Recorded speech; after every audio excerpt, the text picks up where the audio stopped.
ആവശ്യമെന്തുണ്ടെങ്കിലും കുഴയണ്ട, റബ്ബിൻ്റെ വാതിൽ മുട്ടണം മടിക്കണ്ട. തുറക്കും ക്ഷണം അത് സോദരാ വിധിയുള്ളതാ, ഖുർആനിലായി നമ്മോട് പ്രഖ്യാപിച്ചതാ. എന്താവശ്യമുണ്ടെങ്കിലും റബ്ബിൻ്റെ വാതിൽ തന്നെ മുട്ടണം, മുട്ടിയാലുള്ള കാര്യം. കൂമ്പാരമായി നീ തെറ്റ് ചെയ്താൽ തന്നെയും നീട്ടുന്ന കൈ തട്ടാത്ത റബ്ബാവിനെയും.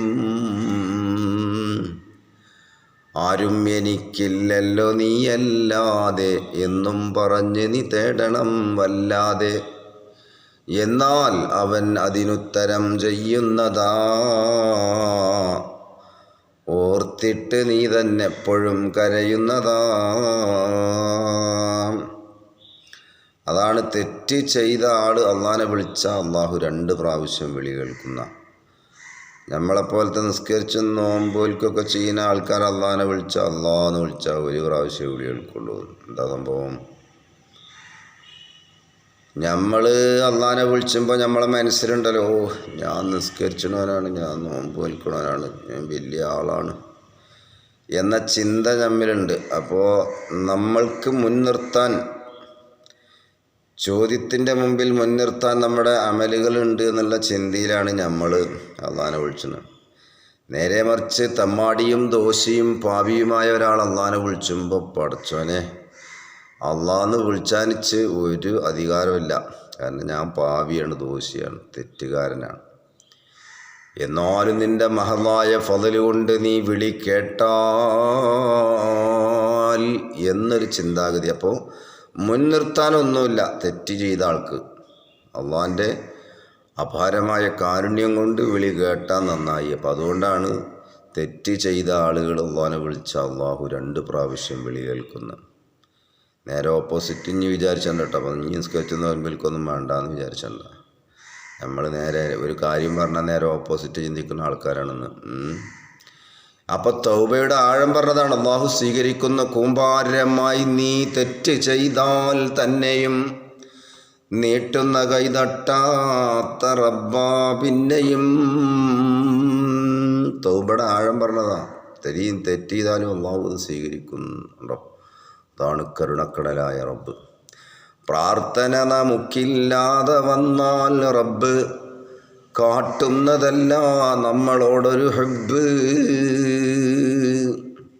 മനസ്സിൽ വന്നാലും മതി പ്രാർത്ഥന, ആൾക്കാരെ കാണിച്ചിട്ട് തന്നെ വേണമെന്നില്ല. പ്രാർത്ഥിക്കുവാൻ നമ്മോടവൻ കൽപ്പിച്ചതാ, ഇല്ലാതിരുന്നാൽ നമ്മളെ തള്ളുന്നതാ. ചോദിക്കുക പഠിച്ചവനോടെ, എന്താ അപ്പോൾ ചോദിക്കണീന് അവിടെ ഉണ്ടല്ലോ. അപ്പോൾ പ്രാർത്ഥിക്കുവാൻ തൗഫീക്ക് ചെയ്താൽ പിന്നെ അതിനുത്തരം ഉണ്ടെന്ന് ലക്ഷ്യം തന്നെ. പ്രാർത്ഥന ഇബാദത്താ ഹബീബേ എന്ന് നുമാനവർ പറയുന്നു നബിയിൽ നിന്ന്.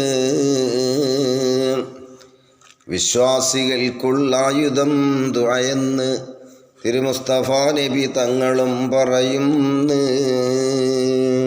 അള്ളാൻ്റെ റസൂലിൻ്റെ ഹദ്റത്തിൽ ഒരു ദിവസം സഹാബത്തിരിക്കുമ്പോൾ സഹാബത്തിനോടൊരു ചോദ്യം. അള്ളാൻ്റെ റസൂൽ, ഏതാണ് ലോകത്ത് ഏറ്റവും ശക്തിയുള്ള സാധനം?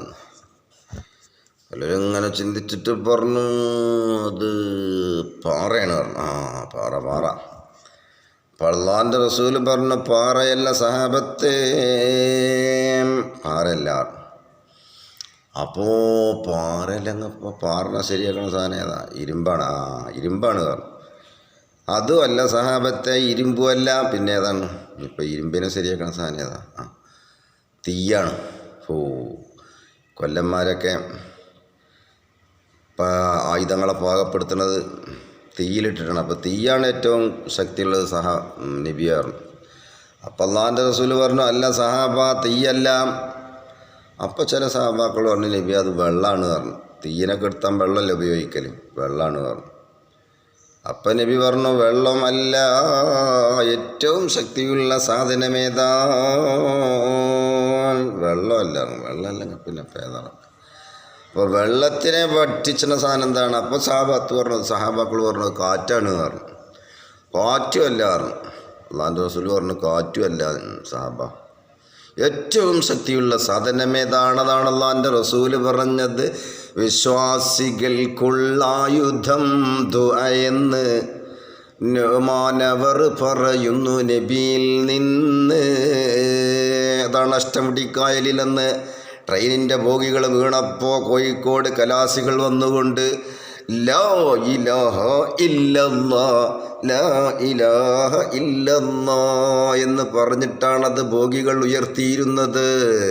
കണ്ടോ, അവിടെ ദുആക്ക് തന്നെയാണ് ഏറ്റവും ശക്തി എന്നാണ് അല്ലാഹുവിൻ്റെ റസൂൽ പറഞ്ഞത്. വിശ്വാസികൾക്കുള്ളായുധം ദുആ എന്ന് നുഅ്മാനവർ പറയുന്നു നബിയിൽ നിന്ന്.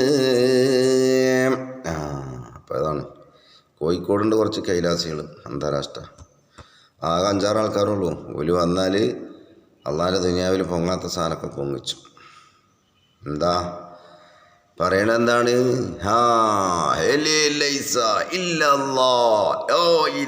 എന്ന് പറഞ്ഞിട്ടാണ് പൊങ്ങിച്ചത്. പൊങ്ങൂല പിന്നെ അർശ് പൊങ്ങിച്ച പോലെ മലക്കേട്. അതാണ് പറയണത് ഏറ്റവും ശക്തിയുള്ള സാധനം. അത് മുഅ്മിനീങ്ങൾക്കുള്ള വിശ്വാസികൾക്കുള്ള ആയുധമായ ദുആയാണ് അഷ്റഫുൽ വറ. ഏറ്റവും ശക്തിയുള്ള സാധനം ഇപ്പോൾ പഠിച്ചു വെച്ചില്ലേ? പാറയെല്ലാം, ഇരുമ്പെല്ലാം, തീയെല്ലാം, വെള്ളമല്ല, പിന്നെന്താണ്? കാറ്റല്ല. വിശ്വാസികൾക്കുള്ള ആയുധം ദുആ എന്ന് നുഅ്മാനവർ പറയുന്നു നബിയിൽ നിന്ന്.